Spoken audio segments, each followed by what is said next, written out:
from St. Louis Public Radio. This is St. Louis on the Air. Add a couple of more minutes to them because they're frozen, but who cares? I feel like we're all going to be having cookies that go straight from the freezer into the toaster oven. Every night we're going to be eating cookies. Cookies, and they're wonderful. 454 is a pound, then you just have to add a little. Says a pinch of this and a pinch of that. Oh my. They don't get a whole bunch of respect. The hierarchy on of the desserts. lowest rung of baking and pastry. I'm Sarah Fensky.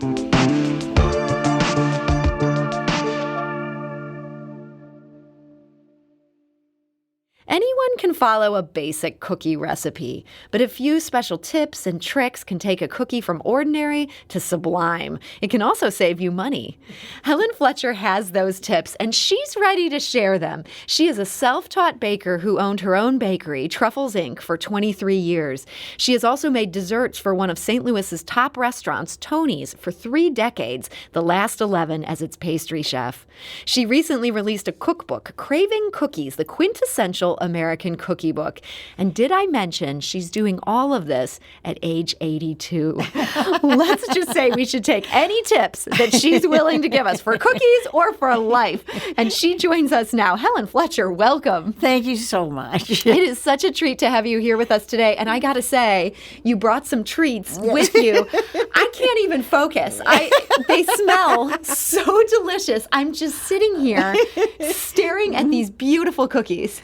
And they're so easy to bake. They don't look easy, Helen. Oh, they are. Like the square ones. Those are made in a 9 by 13 inch pan. You just cut them up. So it doesn't get any easier than that. So you make it sound all so simple. Tell me, how did you learn how to start baking? Well, my mother and my parents were from Europe. And mother and grandmother were superb bakers, as well as cooks. But I didn't much care. I followed my brother around, and I was a tomboy. And so instead of being in the kitchen with my mother and grandmother, I was out. I was the star kicker on my brother's football team. Oh, my. Because I was too small to be anything else. I was saying, you're not a huge person here. No, and at that time I was really, really, really teeny, and you could blow on me and I would fall over, but I could kick. And so I didn't pay any attention. But after I got married, Sarah, we like to entertain. Well, if you entertain, what do you have to do? You got to give somebody something to eat. Yeah. And so I went back to my mother and grandmother and asked them if they would teach me. And so they shared some of the things with me. And then what I found is that I liked the baking, maybe because of the precision of it, because my father was a pharmacist. And so I think I'm a real good mix between my mother, who is very creative, and my father, who is very, Yeah, I mean, precise. With a pharmacist, you have to be so precise. Oh, absolutely. You could cause serious damage if not. That's right. Is that how we should also think about baking? Like, we need to, get everything just so. No. Oh. That is a misconception. I mean, it's not like cooking. It's like you can't just, if you get too much salt in a soup, you can put a potato in and it'll draw out the salt. Yeah. If you forget the baking powder, you're pretty much messed up. You can just this is a pitch problem. that. Yes, you can pitch that and you can start all over again.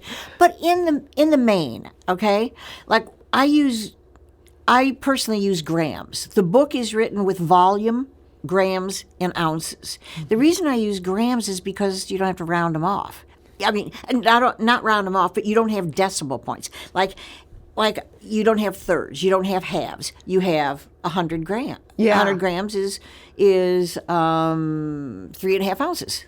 And so for a baker doing large quantities, like I imagine you have in your life, that's easier. Oh yeah. And one of the things since I started writing was to push scales. Because if you use a scale, particularly with flour, Sarah, flour, they say, it's already sifted. Well, yeah, it was when it left the factory. Right. But if you've got the 5 or 10 pounds that is at the bottom of a pallet that has lots of 5 or 10 pounds, it'll be compact. And so it doesn't matter how carefully I'm filling my measuring cup and leveling off. No. I could get the wrong dose of Yes. flour. Yes. And so if I use a scale, that prevents that mistake. Absolutely, because even if, say people say, okay, just stir your flour. Well, if you're a real energetic stirrer, okay, Do you're going big to meters you're and- going to yeah. fluff it up too much, and it'll be too little flour. If you're not a very good stirrer, then it's going to be more compact, and you'll have too much flour. But a cup of all-purpose flour is 140 grams. 140 grams or 5 ounces is always 140 You can grams. trust Or that. 5 ounces. You don't care. You don't have to fluff. You don't have to stir. You don't have to worry about anything. So that's why in the book, I give you everything, but I recommend that you weigh. So then you that's- have consistency. I was going to say, a lot of cookbooks don't give you that option. You've got that option here in this cookbook. Absolutely. So you can do it any way you want to do it, but do it with a scale. So that is a great tip from our guest today. That is Helen Fletcher, who's the pastry chef at Tony's, as well as a proficient baker. And we're interested to hear your baking tips. I'm going to open the phone lines here. And you know what? If you have a question for Helen, I have a feeling Helen knows the answer, and she's going to give some on-the-spot baking advice. So we're at 314-382-8255. That's 382-TALK. You can also send us a tweet at STL On Air. We also asked in advance for some of your tips and tricks. We got a couple of interesting ones I'm going to play now. Linda from Washington, Missouri shared this. My family's favorite is sugar cookies made with whole wheat flour and grated orange peel. And so hearing Linda talk about grated orange peel, is that something that you have much use for in your baking? Can citrus peel be a good ingredient? A citrus peel is a marvelous ingredient because you've got the oil that's what really flavors it. So when you grate that peel, and by using a microplaner, which is a real fine grater, you can get it real fine, it gives you so much flavor. But orange, lemon, even lime. In the book, I have a cookie called Limeaways, where you use a lot of lime zest. The one thing you have to be careful of is to get only the colored part off. Don't go underneath where it's white. Yeah. That's very bitter. That's the pith, and it's very, very bitter. So you just want to take it off. You just want to take the colored part off. So I want to lightly. Yes. Interesting. That's a great tip that came out of Linda's tip. So it's not just grated orange peels that you want to barely skim the surface of that orange. You just want to take off the colored part. That's exactly. it. So here's this great tip from Madonna of Crestwood. I feel like this is a tip that even a baker like me could actually deploy. When I make my double chocolate chip cookies, which are really just brownies in cookie form, I use a spring action cookie scoop, which forms lovely little domed scoops of dough. I scoop out the dough, place them on a parchment paper-lined baking sheet, and put the whole sheet in the freezer. Then once they've frozen, I peel them off the paper, put them in a zippy bag, and put them back in the freezer. Each evening, I put several on a little baking sheet, pop them in the toaster oven. They bake while we eat dinner. Voila! Fresh from the oven, cookies for dessert. This discovery has been both wonderful and a really bad idea. And that is Madonna from Crestwood. Yes. I love this wonderful, really bad idea. Oh, it is, because I keep them also. I do the same thing.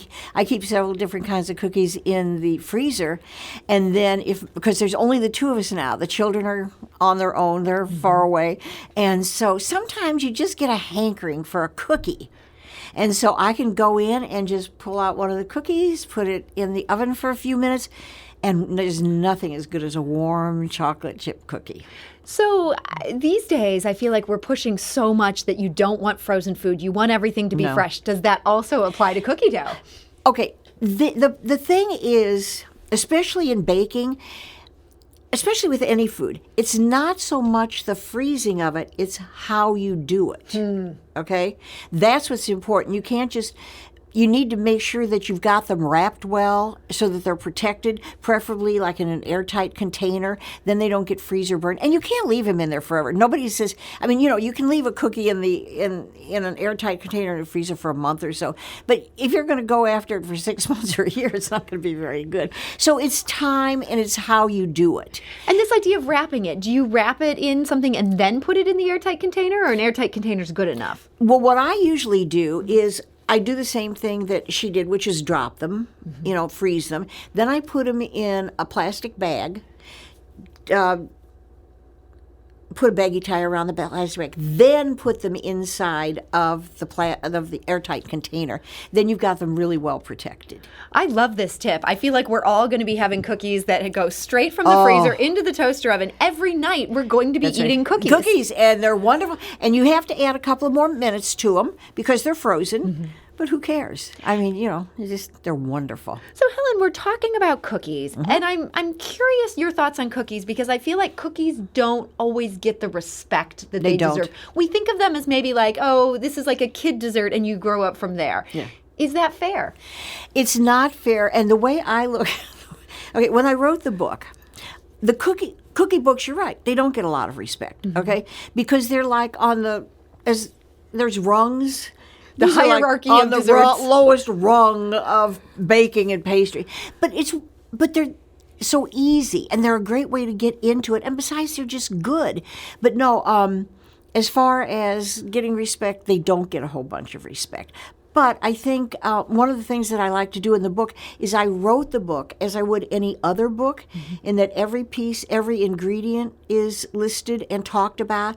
The equipment you need is pictured, and then there's a whole technique section that you're going to use throughout the book. A lot of the recipes, or many of the recipes, call for caramel. Well, I want you to make your caramel. There's a substitute, but make your own. Make your own is so much better. But if I can show you how to do that, if I can show you what you're looking for, then that applies to every recipe that uses caramel. And I don't have to keep repeating it over and over and over in the book. I do love, so this book, it starts with this technique section. And I feel like for people who maybe feel a little bit nervous about their baking abilities, I'll admit I fall into this camp, that it would probably be a good idea to just start by reading this before you get into the recipes. There are so many smart ideas here. It would. And there's just a lot of things like the crust. Remember I told you a 9 by 13 inch pan? Well, there's what are called press-in crusts. And when you bake the crust, a lot of the cookies call for a pre-baked crust and then you put something on top of them. The crust will pull away from the side of the pans often. Well, if you're making a lemon bar, that's very, very liquidy. What's going to happen is the lemon bar liquid stuff is going to go down along the side of the crust. It's going to get under it. It's going to be a mess. You're not going to be able to get it out of the pan. It's not going to be pretty. But there's a trick you can do, and it's called spooning. And it's what we did. And it's something I just came up with at the bakery when we made things with these crusts. You take a spoon and you just run it across, and you just seal it to the edge of the pan while it's hot. And all you've got to do is just run it along the edge and push it a little bit, and it'll be perfectly sealed to the pan. So when you put your liquid on top of it, nothing's going to go under it. I love this idea. Yeah, and I call it spooning it. I don't know what else to call it, so because you use a spoon. But anyway, so that's in there also. But it's just a little tiny thing that can make it not so intimidating. Or what I don't want is someone to make the lemon bars, have them be stuck to the pan. They get so frustrated. They don't know what to do. That's not going to help them bake anymore. Yeah. You want to encourage people, help them get it right. I want to encourage people. I want them to bake. I mean, homemade baked goods are the best. And they're so far above what you can buy. I mean, there's a lot of good stuff you can buy. But it's not as good. There's a reason that a top restaurant like Tony's has somebody baking these things rather than just purchasing it from the best place in the country. Exactly. They know it's better coming from you. Yep. So these techniques that you've learned, you mentioned you just kind of figured this out. Is most of what you've learned and what you're sharing in this book, are these things you've come through by trial and error, or have you also learned from experienced people? I've learned a lot. I've learned a lot from experienced people. I did a lot of research, a lot of reading. I also did go to community college for 1 year, way when it first started, but that was to find books that had, they don't have books like they do now on baking science. I wanted to learn that because I was having to do too much trial and error. So you could perfect your own recipes. That's right. So I could perfect things. And so that's one of the reasons why I went to school, but I only went for 1 year because after a year I figured out where to buy the books.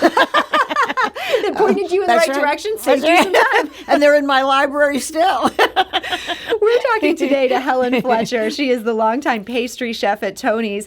She is 82 years old, which I feel like is something just worthy of admiration here. You're still working. Oh, and I love it. Multiple jobs at multiple, 82. I have a blog. I have a blog. You have a book. Do Zoom classes. I write books. I do lots. Yeah. This is amazing. Well, if you have questions for Helen or if you have a baking tip you want to share, those phone lines are open, 314-382-8255. Again, 382-TALK. We got a question from Twitter from Marion responding to your suggestion that we should be weighing these ingredients to use a scale. She wants to know, what's the best scale to use? I have tried several that don't provide true weight. Is there one that you swear by? Okay. No, I just go to Walmart and get a cheap scale. Okay, A cheap scale can work, Marion. But let me tell you how to test the scale. The problem is you need to test the scale to make sure it is on. Okay, just take a pound of butter and just stick a pound of butter on the scale. A pound of butter is a pound of butter. Because that should be perfectly weighed. Yep. And it'll be 454 grams or 16 ounces. And that way, if your scale says that, now, say your scale doesn't. Yeah, what do you do then? You either add or subtract.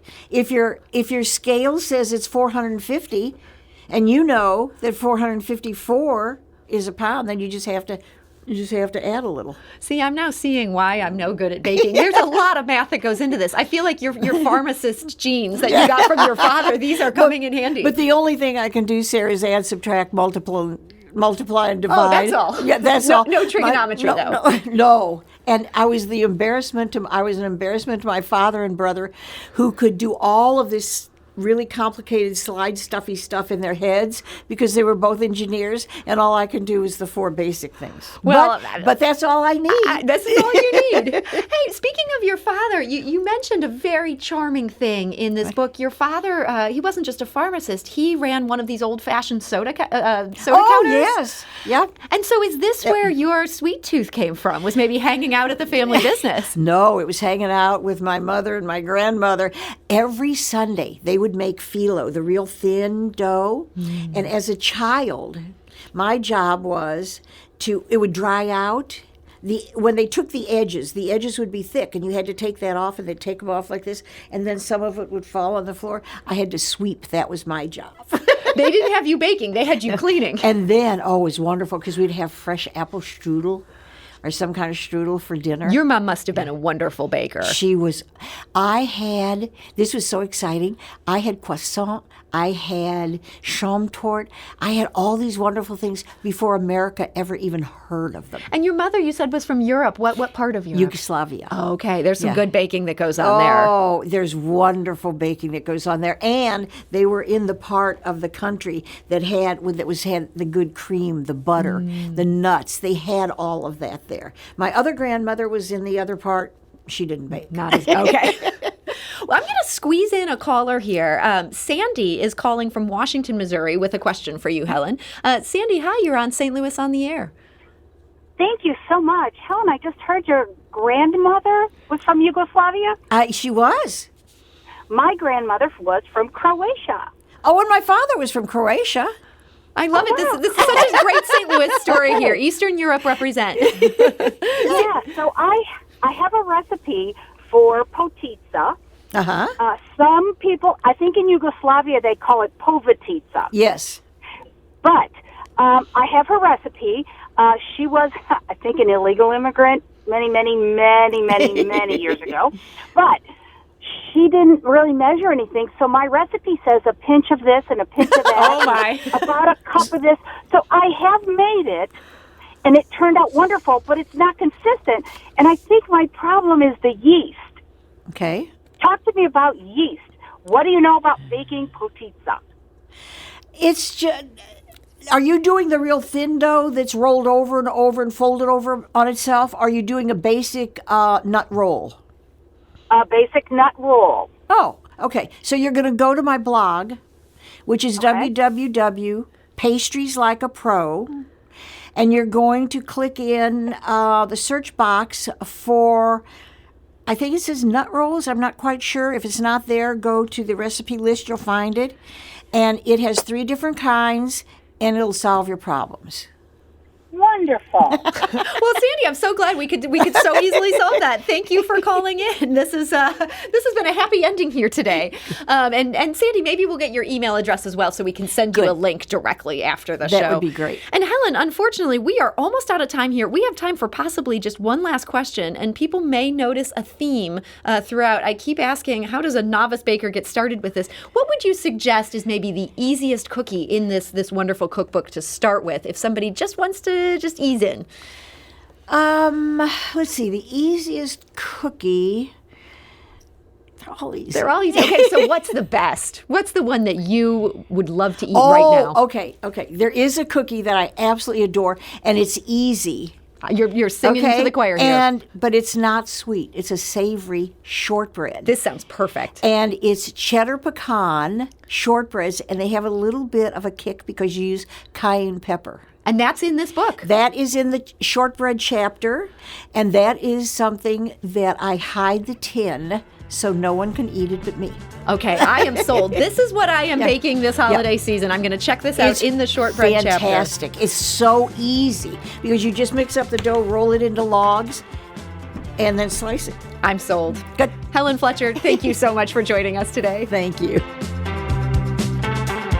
This episode was produced by Emily Woodbury with audio engineering by Aaron Dorr and production assistance from Jane Mather-Glass. It was mixed and edited by Aaron. Our executive producer is Alex Hoyer. St. Louis on the Air is a production of St. Louis Public Radio. Understanding starts here.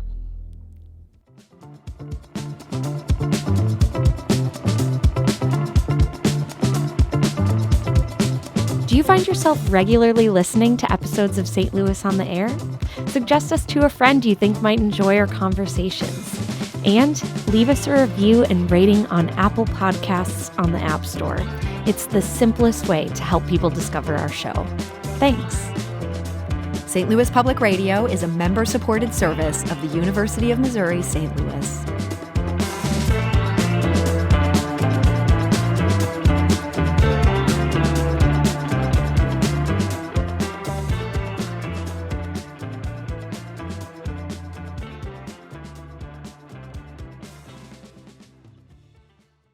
Support comes from the Missouri Forest Products Association, honoring Arbor Day on April 26th, with an ongoing commitment to sustainable stewardship and conservation of Missouri's forests.